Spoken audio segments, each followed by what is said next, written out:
Hello, my name is Daisy Daniel. I am a personal resilience life coach coming to you every Monday and Thursday at 12 p.m. to read a reflection from the book, The Language of Letting Go. We are going to continue this today, and it's a beautiful day. It was raining quite a little bit ago, so I'm outside, and hopefully I will have enough time to finish this reflection. If you have not had a chance to go to my website, please check it out at www.mymomentlc, LC stands for lifecoaching.com. All right, so a couple of reflections back, I read the recovery prayer, and in there, Melody Beattie listed some steps that are part of the recovery prayer, and then she said also in that reflection that in the upcoming reflection she was going to break that prayer down for us. So let's go ahead and begin with the reflection.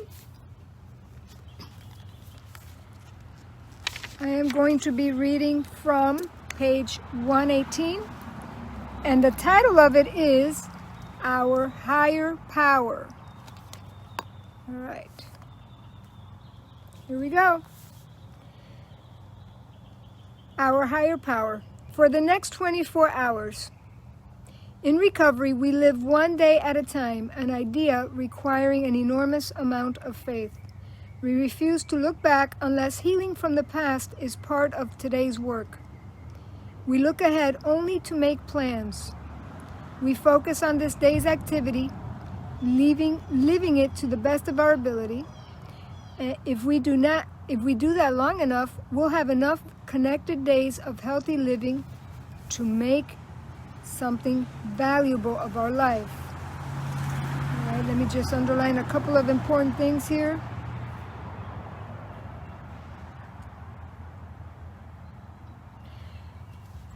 And then it goes on to say, I pray for knowledge of your will for me only. That was part of the prayer. So was the part I just started with, where it says for the next 24 hours. So what she's doing is she's breaking down the prayer. So in the part of the prayer where it says, I pray for knowledge of your will for me only, this is what she wrote. We surrender to God's will. We stop trying to control, and we settle for a life that is manageable. We trust our higher power's will for us, that it's good, generous, and with direction. We're learning through trial and error to separate our will from God's will. We're learning that God's will is not offensive. We've learned that sometimes there's a difference between what others want us to do and God's will. Wow.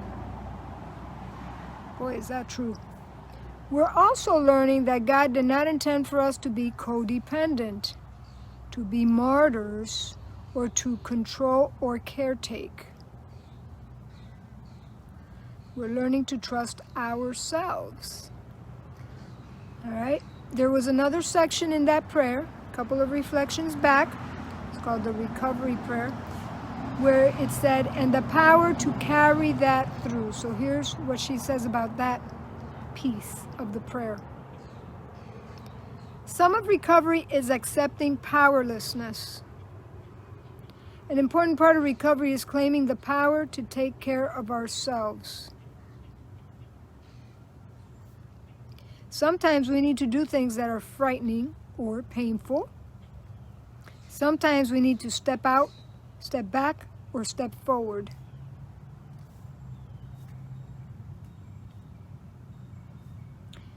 We need to call on the help of a power greater than ourselves to do that.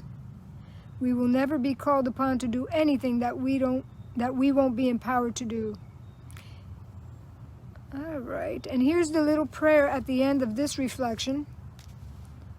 Today I can call upon an energizing power source to help me. That power is God. I will ask for what I need. All right, so I believe in Jesus, and I don't call him my higher power, that's just my God who I pray to. And I'm going to start with the last sentence in this reflection because it reminded me of a Bible verse.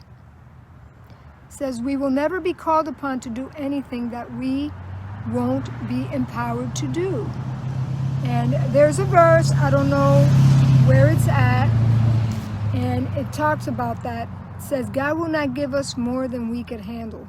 I'm sure if you Google those words, you will see where that Bible verse is at. But he promised us to not give us more than we could handle. And I love that thought. Especially right now with some of the stuff I'm going through, some of it seems kind of crazy and unbearable, but things could always be worse. And even if it does get worse, God promises to never give us more than we can handle. I'm going to go back and I'm going to just touch on some of the things I underlined that stood out to me. So here's the section for the next 24 hours, all right? They teach you in Alcoholics Anonymous, and again, this book is about codependency, but, addiction is addiction, so whatever addiction it is you have, you could apply these principles. But one thing they teach a lot is to take one day at a time and to do only what you're supposed to do in that day. Not be fretting about the past, not be worried about the future, but this moment, right here, right now, live in the moment. Live in the moment of what's happening. So in recovery, we live one day at a time. We refuse to look back. Why? Because there's nothing you could do about the past. You can't really change it. All you could do is try to make amends and fix what was broken. And you could do a lot of that on your own, but you can't do all of that on your own, because a lot of the different conflicts that we get into, different trauma, different pain related situations, connect other people. And sometimes they're strangers, but many times, sadly enough, those that inflict the most pain on us are our family and those that are supposed to love us. So, until the time comes when they are ready to make amends and they are ready to change things, ready to ask for forgiveness, ready to put all that behind you, then you could really put it way behind you. Until then, it kind of just lingers around.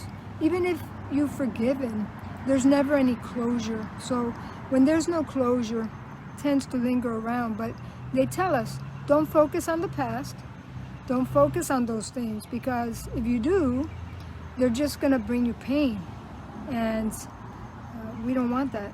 So then I underline, we refuse to look back unless healing from the past is part of today's work. Okay, so of course when you go to therapy, and hopefully if you need therapy, you get it. That is money very well spent. And if looking back, thinking about things, analyzing things brings healing to you now in the present, then you should do it. Because the worst thing you could do is cover everything up from the past and ignore it and just say, oh well, I'm not living in the past, just leave it there. No, you want to deal with it. You want to see if people will work with you to deal with the things. If they don't, you do what you could do by yourself. And that's really all you could do, and that's all God expects from you. You definitely cannot control other people, and part of codependency is that need that codependents have, is a need to control other people. So the more you learn to control yourself and fix yourself, the better off you'll be. We only look ahead. Now she's talking about the future. We only look ahead to make plans, and we focus on today's activity. Okay, so today for me involves doing this Facebook Live. It involves some other things I wrote down that I want to accomplish today. And the way for me to have the best day today is to stick to my plan, to stick to what I said I was going to do. And even if I get distracted or I get sad or I have a thought that makes me sad and then I get distracted and I do something else, sometimes those are little trails that take you down a path you don't want to go. So it's very important to have a plan and stick with it. So I will fulfill my day's activities today. All right, then in the next section where she touched on the part of the prayer that said, I pray for knowledge of your will for me only. The reason why she emphasizes that a lot through this book is because codependents, like I said before, love to control people. And so here I wrote, we need to surrender to God's will and stop trying to control and settle for a life that is manageable. Okay, that's interesting. Last week we read the prayer, drawing a blank now. Okay, it'll come back to me. But anyway, we want to settle for a life that is manageable, not a perfect life, but one that is manageable. Okay? And then I wrote, our higher power's will for us is good, generous, and with direction. That means we could trust that God's will for us is good, generous, and with direction. That means He provides guidance, He provides for our physical needs and emotional needs because He's good and generous. All right. Then I wrote here, there's sometimes a difference between what others want us to do and God's will. That's a area where many people get confused. I would say even in the Christian community, because God does talk about authority, and He sometimes authority figures get that a little confused, and they start thinking like they're God and they could control people, and that God's speaking through them, and they control their spouses, and that is, not true. There's only one true God, and guess what? One day we're going to give account to that true God for everything we've done. But sometimes we could get confused thinking, oh, I need to obey this person. I need to listen to this person because this person is telling me X, Y, and Z, and they supposedly love me. So because they love me, they have my best intentions in mind. But you could feel love here. You know when you're really being loved, when you're being controlled, when you're being manipulated. So don't confuse God's will for what others want for you. And that's something easy to do, and that's something I've done in the past. I'm learning not to do it. I'm learning not to do it anymore, and to really depend on God. And also lean on your intuition too, because God gave us a brain to use. And when we sense fear, we sense something's not right. Guess what? There's probably something not right. And so I've learned to trust my intuition, and so far it's worked for me quite a bit. All right. And then it says here, we're learning that God did not intend for us to be codependent or martyrs or to control or caretake. When she says caretake, she doesn't mean about, like, let's say you're a mother and you're nurturing and you're taking care of your children. That's not what she means. Obviously, we have to caretake. What she means is an obsession, making your children your God. And, if you have several children, and we see examples of this in the Bible, Joseph comes to mind. Joseph was, the privileged child, the one that got the robe, the colorful robe, the one that got all the accolades and that got all the praise from his dad. And it caused all kind of problems with his brothers. All right?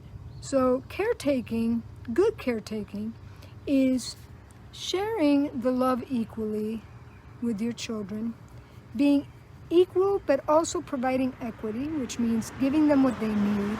So not only being equal, but giving them what they need, because each child needs different things. She's talking here that we're not going to caretake means we're not going to be obsessing about our children.